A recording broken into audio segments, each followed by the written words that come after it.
Hello, welcome back. We continue to review construction materials, methods, and techniques textbook. And this video is about chapter 11, that is clay masonry.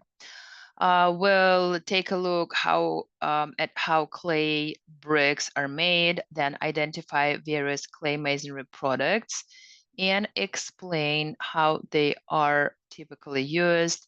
Also, we'll see the grades, types, and classes of clay masonry products, and we will review the properties of clay masonry products to select materials for various applications.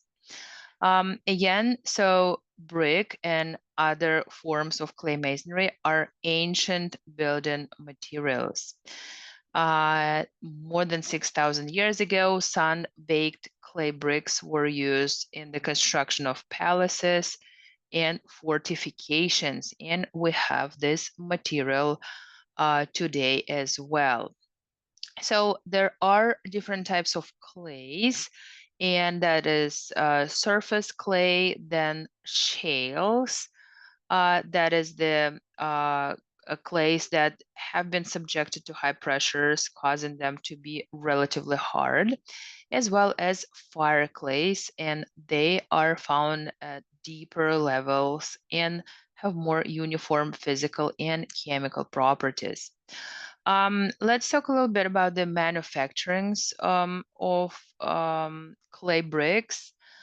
So when the bricks are manufactured, first of all, the clay masonry is manufactured in a multi-step process. First is the winning, and that is a term that is used to describe the mining of clay. Then forming the bricks, and it can be either stiff mud process or soft mud process, or dry press process. So there are a few different techniques, and please read more in detail about them in the textbook. There are a few different charts and photographs showing the different approaches.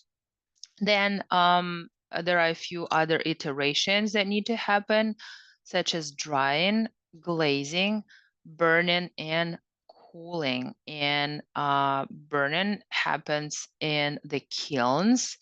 And those have two types, such as a periodic kiln and a tunnel kiln. And there are differences between them. Also, when the bricks are done with, like when they have been burnt in a kiln, they are being drawn and stored. So there is a specific process for that as well. So as far as the clay masonry units, it can be a solid masonry, and modular bricks are those whose actual size plus a mortar joint can be assembled in a 4-inch standard module. So the actual size of a standard modular brick is 3 5/8 by 2 1/4 by 7 5/8 inch. And the nominal size of the unit is the actual size plus the thickness of a mortar. So then it becomes 4 by 2 2/3 by 8 inches. And there are a few different types of bricks, so please refer to them because it's quite interesting. So there is a standard modular, standard engineer modular, closure modular, king, Norman, engineer Norman, utility, jumbo, 6-inch Norwegian, and 8 by 8. So for those of you who work with the masonry units, I'm sure you already know those sizes, but for some of you who are not aware of them, that will be quite interesting to see. And please review the charts here in the textbook. Also, there are brick pavers, and there are different sizes, different variations, different bond patterns, and so on. Fire bricks, those are made from special clays containing alumina silica with traces with iron oxide, and they are very uniform in structure and therefore able to withstand high temperatures. Also, there is a thin brick, which is used as a brick veneer, and it can be used for the interiors as well. Then hollow masonry, those are the units whose net cross-sectional area is not less than 60% of the gross cross-sectional area of that face. Also, what else is important here? There are material specifications for clay masonry, and those are weathering index. Freeze cycle day is an important terminology here. So that's a day when the temperature of the air rises above or falls below 32 degrees Fahrenheit or 0 degrees Celsius. Then grades, types, and classes, and those are represented here in the chart. And you can see there are standards such as, for example, ASTM C56 and so on.